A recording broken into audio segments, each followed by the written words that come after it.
phase number three. Action phase number three will start, of course, after we leave that June 11th learning session. We'll run for roughly 6 months per usual and meet back together in November. We're trying to stay on that same timeline we have been on this year. Um, Probably give you a little bit of flexibility on the front end of this fourth PDSA, given that the holidays will occur immediately after that third learning session. But anyway, we'll cover those details when we get to that point. But that's a look ahead. I think that's my part for now, and I I think will kick so. it. Yeah, go ahead, Lisa. Um, the we will be in the same building, the same location as before, except instead of having 3 rooms, we're just going to have 2 rooms with the divider taken out. So previously we had 3 rooms with dividers taken out. So, but it holds 100 people. We haven't had 100 people previously. And so we think we'll be okay, even if we're just a little snug. And so, but that'll help you find it just to know we're going to the same place, the same building. Um, if you've just joined, you can use your phone and use this QR code to get to the doodle poll to vote for the May meeting date. So, Tabitha, would you like to give us an update on photo voice, and do you need the screen? I don't need the screen, thanks, Lisa. You can keep up that QR code for folks who might need it. Thank you. All right. Happy to chime in on this update. Thank you to all those supervisors who've been in contact with our research technician and myself as we worked out the names of volunteers. We've heard from everybody. We've got those folks ready to be contacted. 6 people have already got started on the Photo Voice project. We will have focus groups to meet with the providers who are participating and talk about what they're thinking about for their ideas and where they're at in the process. In about 3-ish weeks, the goal was about 1 month out, and then they'll have another month to make their final selections on the photos. Uh, but the main update was going to be to check in on recruitment, but you all have been wonderful at getting back to us. Thank you for your partnership and collaboration. We're really excited to see how we might learn from this novel method and giving the lens to your providers so that they can share what their experience is like and we can advocate for them even better. Any Tabitha, questions?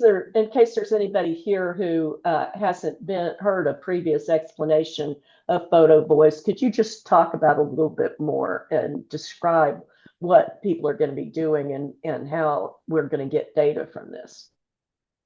Sure, I'd be happy to. So, Photo Voice is a novel qualitative approach to our team. Although it's been around for a while and has its roots in like socio-political journalism movements, it's a process by which the folks participating get to represent their ideas with a photograph. And then they have an accompanying caption that kind of speaks to why that photograph speaks to that prompt. So we have 3 prompts that we are using with your providers. The focus is on their workforce support. So what kind of helps them feel supported in their role? What might be a stress of burnout or stress? And why do they stay in the uh, Importantly, just so to reiterate, we are not taking any pictures of clients, client homes, past clients, anything like that. There's not even a requirement for people to be in the photos unless that's what the provider wants. They can represent their response to that idea in whatever creative way they'd like. We know you all can think creatively, as we've seen with PDSAs through the past few cycles. So the goal is just to really get their lived experience and ideas on these topics so that we can present that back. And we are working, this is part of our coordinated state evaluation. So we're with a group of a few states focused on this idea of workforce development.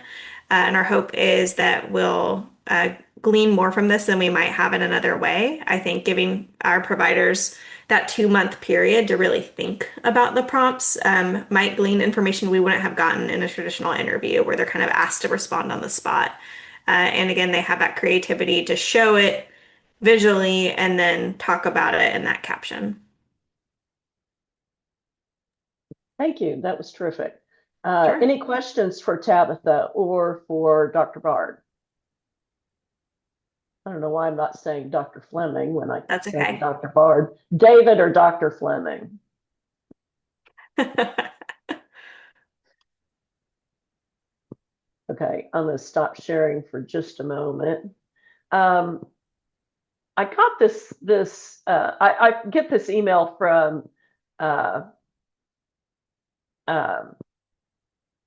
Medscape, and they send information about they've got newsletters every day that summarize new research, and they sometimes have little videos, and they had one on a practice for supporting well-being, and I thought, well, we're doing well-being. Let's take a look at this. Let me. I do need to share sound. We're going to go to screen 2, and we're just going to watch this short video.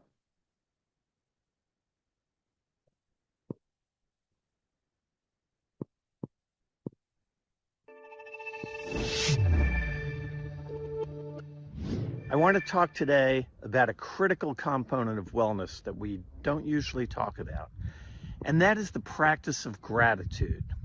The practice of gratitude means consciously setting aside time on a regular basis to focus on the things for which we can be appreciative. And just to be clear, it is not to say that we then ignore the things that are difficult in our life. Life is tough. It's filled with challenges, it's filled with tragedies, it's filled with loss. But it's also filled with great joy and great beauty. And the practice of gratitude lets us consciously appreciate the full spectrum of life. The evidence to support this is very strong. Turns out that the regular practice of gratitude enhances our sense of well-being, decreases stress and anxiety, decreases the likelihood of depression, decreases physical symptoms, and even improves blood pressure and decreases inflammatory markers. Yes, we are evolutionarily programmed to notice danger more than good. That comes from times when a saber-toothed tiger could have taken us out in a second. That's no longer the case. So often that normal programming goes to things that actually aren't that important. The practice of gratitude allows us to offset some of that and offset some of the real difficulties. How do we go about doing that? Well, I'd suggest taking just 2 to 5 minutes on a daily basis to quietly sit and think about the things for which we can be appreciative, or taking some quiet time to walk outside and appreciate the beauty around us. For Medscape, I'm Dr. Neil Skolnick, and I appreciate your thoughts.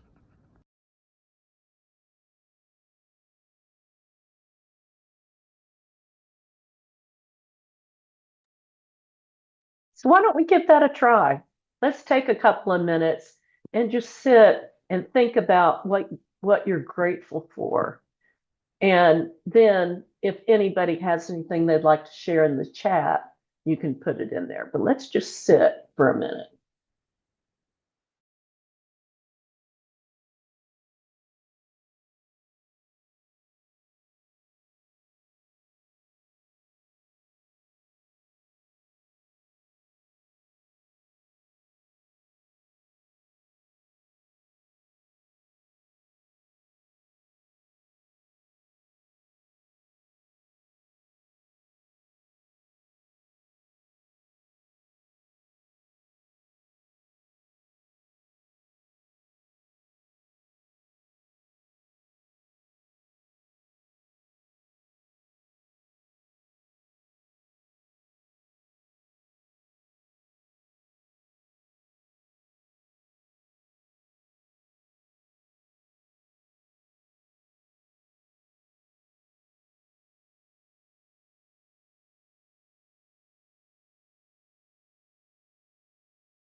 All right, let's go ahead and continue with our meeting. And anybody who wants to add their comments uh, in the chat, I'm liking everything.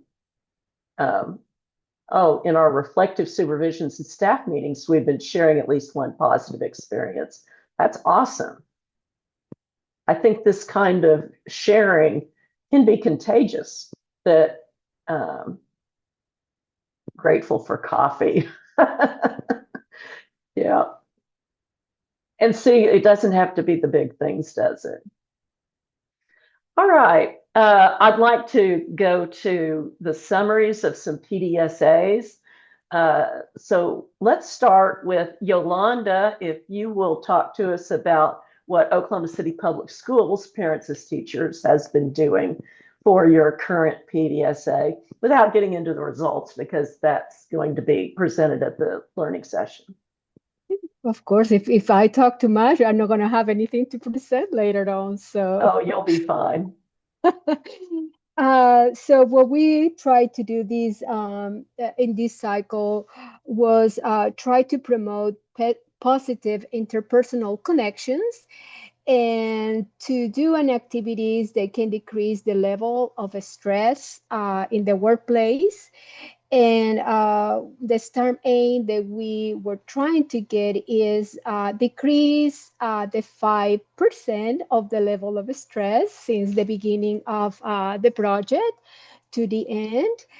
We were going to do like two surveys, one at the beginning and one in the end, but Lisa and I, we kind of get to that we're going to be doing three. So one at the beginning, one in the middle, and one at the end. So they have a few questions the staff have to answer about, how they feel and uh, the level of the stress and categorize a stress scale, in matter of fact. And also, we were going to do the process measure is we're going to get on a spreadsheet with something different about what activities we have been doing and how many of the participants that we have and how long, I mean, how many hours we spend doing those activities. The disruptors, the number of teamworks, the teamwork that cancel for whatever reason they cannot participate in the activity, and the activities that may be canceled for a reason. And so we are going to collect more information the second week of May. So we have one, we start very early in December. We're going to get another one in March, and the next one is going to be in May. So let's see what happens. All right, great. Thank you, Yolanda. Any questions about Yolanda's project?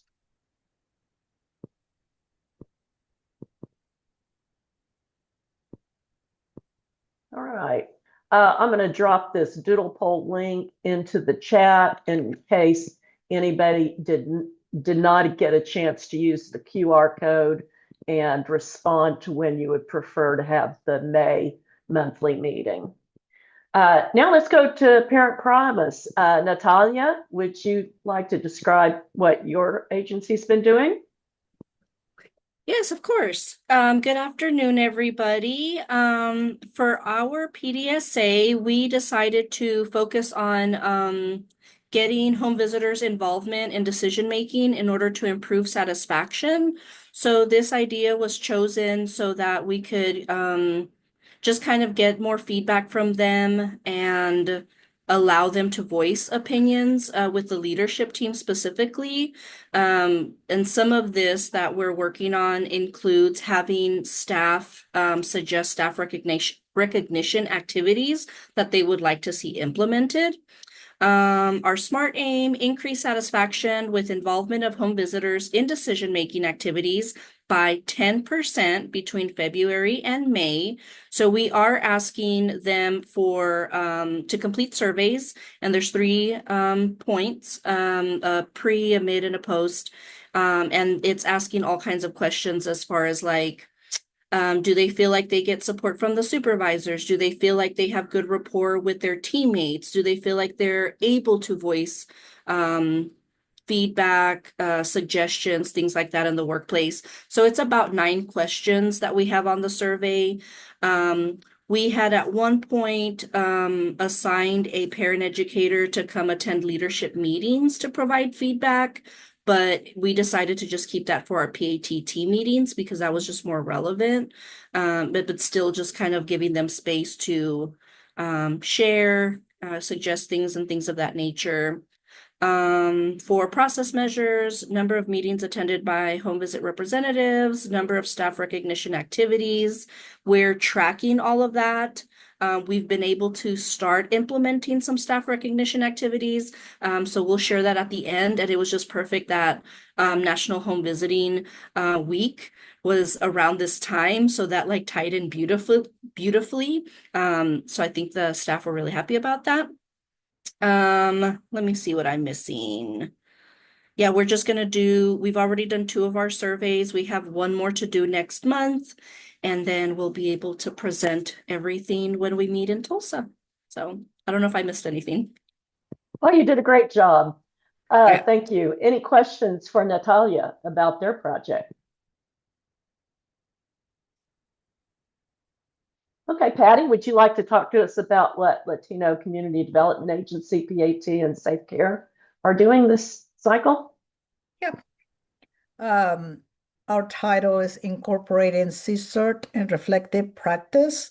We chose this idea because the entire team took the CSERT training at the end of September 2025. And we felt that it would be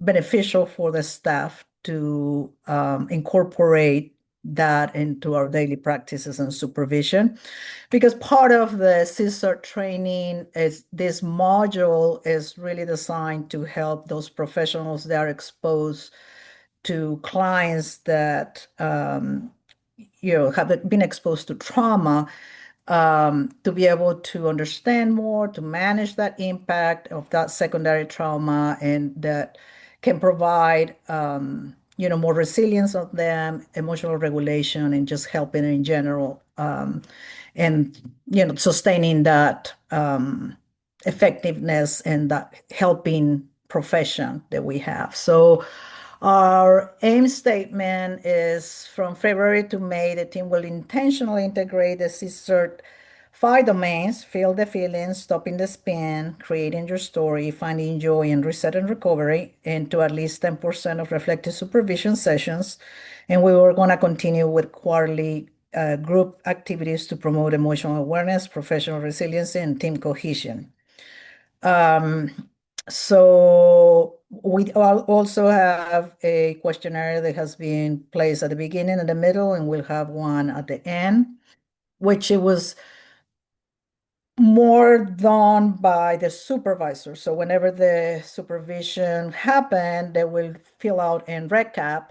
They will answer the questions if they felt that any of the 5 domains were discussed during the supervision. And we wanted just to incorporate 10%, which has been funny for what Liz had gave us, is that, and 100% of the supervision, at least one domain has been touched. And I guess it's because a lot of this, it was already happening, just because now we're very aware and intentional of calling it by name. I created a cheat sheet for one for the home visitors and one for the supervisor. And for example, the supervisors for feel the feelings will have like, how did this family make you feel today? Like they can start thinking of that. Or if they have a strong feeling during the home visit, on the scale of 1 to 10, how intense was their feeling? or if they needed, that it was okay to feel this, what they're feeling, and they were going to bring it to the supervision. And for the supervisor, also a cheat sheet, like if they don't come and say it because they know that that's what they're going to be incorporating, they will be asking the questions like, what part of this week felt emotionally heavy for you, and just kind of prompting that to start talking about it. So I have like examples of things that can happen, but they also the provider had this, so it was a parallel thing. They have their form, and the supervisors had theirs, and they have it even close to them. That way, it reminds them of what can I ask about this, or what can I, suggest, because we had also ways of they can, especially in reset and recovery, what kind of things, a breathing exercise or whatever, that they could do. So basically, our process measure, we already said that at least we have the number of sessions that we incorporated any of those 5 domains. The disruptor, it was if we didn't have supervision. What else? So yeah, the interesting thing, we're already thinking ahead of what we're gonna do for next one, because I thought how interesting that we thought that we were just gonna wanted to have it at least in 10%, but it's been 100%. I thought, well, maybe that's what the supervisor thinks.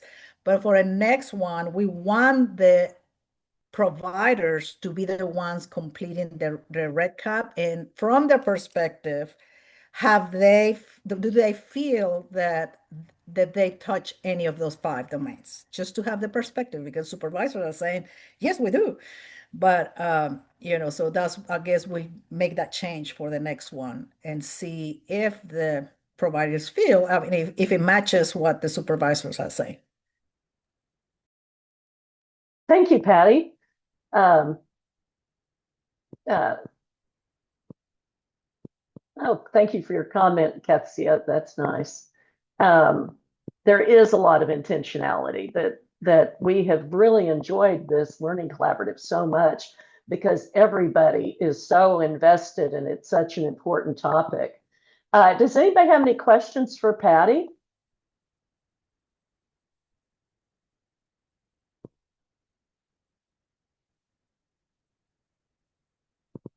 Okay. Well, that's all we've got for you today. David, is there anything else that you would like to say? No, just that obviously we're doing the poll, so you're going to see us again virtually in May, and then just a few weeks after that, we'll do our next learning session. So, can I make a comment? This is LaShonda. yeah, Yeah. please. Okay, this is we kind of talked about this at the beginning, but during my appointment yesterday at OMRF, my doctor was using a program called DAX, DAX, and it was taking all her notes and pushing it straight into I forget the online thing, but anyway, I know we had talked about, note taking and all that was very stressful for the home visitors and stuff. But I said, okay, here's a system I see someone using. OMRF is a major researcher, is adhering to PHI and all that good stuff. So I said I wanted to share it with you guys. So she was just talking and it was going straight into her computer. So I don't know. She didn't know anything about it. She says, I think it might be a Microsoft thing. And they said something about Dragon. So her and I don't know anything, but I made sure to remember the letters. But there's somebody here on campus, hey, that's using this. And she said it's really helping them. So it's doing it live and popping in so she can keep an eye on it. And we were looking at it together. So, that might be something that maybe some of the agencies or something might be able to use. But anyway, it made me think of you guys. So just wanted to share that with you all. Yeah, Lisa's putting it on the screen, LaShonda. It is a popular tool that uses artificial intelligence to transcribe your conversations and then upload it into an EHR note. We have something similar at OU Health right now, similar product that Epic has distributed. Oh, okay. All right. Well, maybe some of the home These- visitor agencies can use it or something. Yeah, there are a number of these on the market. This one I think is owned by the Dragon company. Um, so they're getting more and more sophisticated by the day. Um, I'm gonna bet that one's not cheap, and the Epic one is certainly not cheap, but they do exist, and there are probably some other options that are definitely worth looking into. I don't know if we have. I mean, obviously, Kathy is on. Is anybody else from Health Department on? I'm curious to know if. Uh, oh, how am I forgetting the name of your system? ETO? ETO, thank you. And I was trying to think of it's Social Solutions was the old Up company. on Terra. They're Bonterra now. That's right. Okay. That's where I was getting mentally stuck. I don't know if they have anything in the pipeline or already available. No, I think right now the health department's being pretty conservative with the use of AI. And so those kinds of things aren't really going through our organization at this point. Lisa and I, well, actually, I don't know, Lisa, were you on to the call today for HRSA? But Tabitha No, was. no, I had to didn't have call an in, so I couldn't see invitation. all the participants.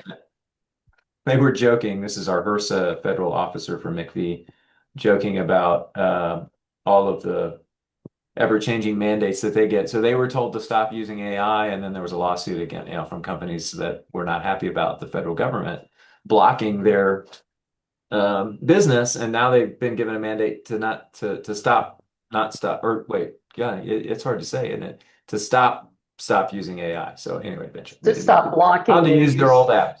Yeah, to stop blocking the use of AI. yeah, right. Okay. Yeah, we, in matter of fact, one of the things is parents and teachers have it's called Engage. Is an application that apparently does a lot of wonderful things, able to send handouts and making appointments with families. And once we talk to our security, privacy here, and they want to look into, because as of right now, apparently can be a lot of sharing information, especially if you send as a group or something.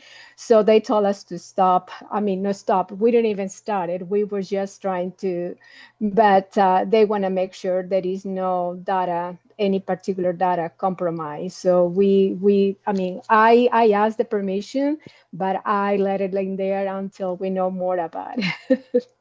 Well, I appreciate the conservatism about the PHI, because if you've ever heard an attorney give a talk about PHI, you would be paranoid as you could be, because individuals can be sued by the federal government and get $1 million fines.